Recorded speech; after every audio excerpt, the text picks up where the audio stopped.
ভালো মন্দ দিয়েই মানুষ। আপনারা খারাপ দিকগুলাকে দূরে সরিয়ে দিয়ে ভালো দিকগুলোর দিকে সামনে এগিয়ে যাবেন এই আশা রাখি। কর্মসূচি চলাকালীন সময়ে টাইম মেনটেন করে মিছিলে অংশগ্রহণ করার জন্য আপনাদের প্রতি উদাত্ত আহ্বান জানাচ্ছি। পারবেন? হাত তুলে বলেন ভাই পারবেন? কর্মসূচির সঠিক সময়ে পৌঁছে যাবেন, বলেন পারবেন কিনা? আমরা তাহলে আর কদমতলী থানা যুব দলের নেতাদেরকে তিরস্কৃত করব না। করব না। আপনারা যদি সঠিক নির্দেশনা মহানগরের মেনে চলেন, ঢাকা মহানগর দক্ষিণ যুবদল আপনাদেরকে নিয়ে যেভাবে গর্ব করতেছে, ইনশাআল্লাহ সারাটা জীবন গর্ব করে যাবে। 58 নম্বর ওয়ার্ড যুবদলের নেতা কর্মীদের প্রতি আমার দৃষ্টি আকর্ষণ, আপনারা বিপদগামী হবেন না, কোনোভাবেই বিপদগামী হবেন না। বিএনপির ভারপ্রাপ্ত চেয়ারম্যান তারেক রহমান সাহেব অন্য দলের সাথে আমি ওনার তুলনা করতে চাই না। বিএনপির ভারপ্রাপ্ত চেয়ারম্যান তারেক রহমান একজনই অন্যায়ের সাথে আপোষ করে না। বিএনপির ভারপ্রাপ্ত চেয়ারম্যান তারেক রহমান সাহেব বাংলাদেশের নিষ্পেষিত নিপীড়িত জনগণের রক্ষক। বিএনপির ভারপ্রাপ্ত চেয়ারম্যান তারেক রহমান সাহেব ব্যবসায়ীদের রক্ষক। বিএনপির ভারপ্রাপ্ত চেয়ারম্যান তারেক রহমান সাহেব গরিবের রক্ষক। বিএনপির ভারপ্রাপ্ত চেয়ারম্যান তারেক রহমান সাহেব মা বোনের ইজ্জতের রক্ষক। এরকম নেতাকে কারোর সাথে তুলনা করতে চায় না। আপনারা বিএনপির ভারপ্রাপ্ত চেয়ারম্যান তারেক রহমান সাহেবকে অনুসরণ করুন, তার কথা মেনে চলুন।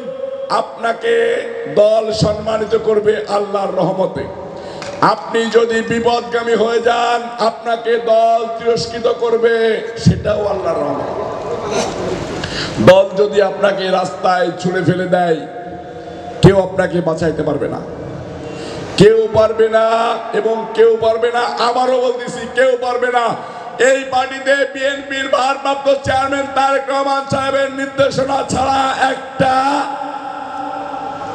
বন নিচে ফুটা দিলে র হয়ে যায় না, সেটাও হয় না। সম্মানিত নেতৃবৃন্দ, মা বোনের কাছে ছুটে যান, জনগণের কাছে ছুটে যান, গরিব মেহনতি মানুষের কাছে ছুটে যান, কৃষকের কাছে ছুটে যান, শ্রমিকের কাছে ছুটে যান, তাদের মন জয় করে ধানের শীষের পক্ষে লড়াই করুন। বিএনপির ভারপ্রাপ্ত চেয়ারম্যান তারেক রহমান সাহেবের 31 দফা বাস্তবায়নের জন্য রাজপথে নেমে আসুন। 31 দফায় বাংলাদেশ মুক্তির পথ, 31 দফায় জনগণের মুক্তির পথ, 31 দফায় বেকারদের মুক্তির পথ, 31 দফায় মাদক বিরোধী মুক্তির পথ। সম্মানিত নেতৃবৃন্দ, ঐক্যবদ্ধ থাকবেন, সুসংগঠিত থাকবেন, ভালো থাকবেন, ভালো দল গুছিয়ে চলবেন। এইখানে যদি 2000 3000 লোক থাকে, একজন লোক যদি 3 জন 4 জন 5 জন করে লোক সংগ্রহ করেন, 3 5 15,000 লোক হয়ে যায়। আপনারা কি একজন লোক 5 জন লোক সংগ্রহ করার ক্ষমতা রাখেন না? ক্ষমতা কে কে রাখেন? একজন লোক 5 জন লোক সংগ্রহ করার ক্ষমতা কে কে রাখেন? ওই যে ওই ভাই বোনা রাখেন না? আপনারা কি একজনে 5 জন করে সংগঠিত করবেন?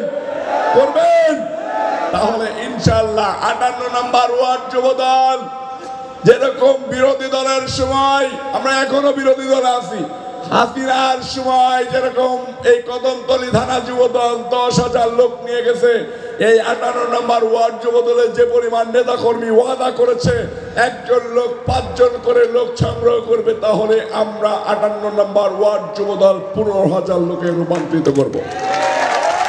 আমরা এই ওয়ার্ড যুবদলের কর্মী সেবা করতে এসে এরপরে মাঠে করব, খোলা মাঠে করব, ঠিক কিনা? সকলকে ধন্যবাদ জানাচ্ছি। আমি আমার বক্তব্য শেষ করতেছি। বাংলাদেশ জিন্দাবাদ, বাংলাদেশ জাতীয়তাবাদী যুবদল ঢাকা মহানগর দক্ষিণ কদমতলী থানা 58 নম্বর ওয়ার্ড যুবদল জিন্দাবাদ। শহীদ রাষ্ট্রপতি জিয়া রহমান অমর হোক, দেশনেত্রী বেগম খালেদা জিয়া জিন্দাবাদ। বিএনপির ভারপ্রাপ্ত চেয়ারম্যান তারেক রহমান সাহেব জিন্দাবাদ, তারেক রহমান সাহেব জিন্দাবাদ। সকলকে ধন্যবাদ।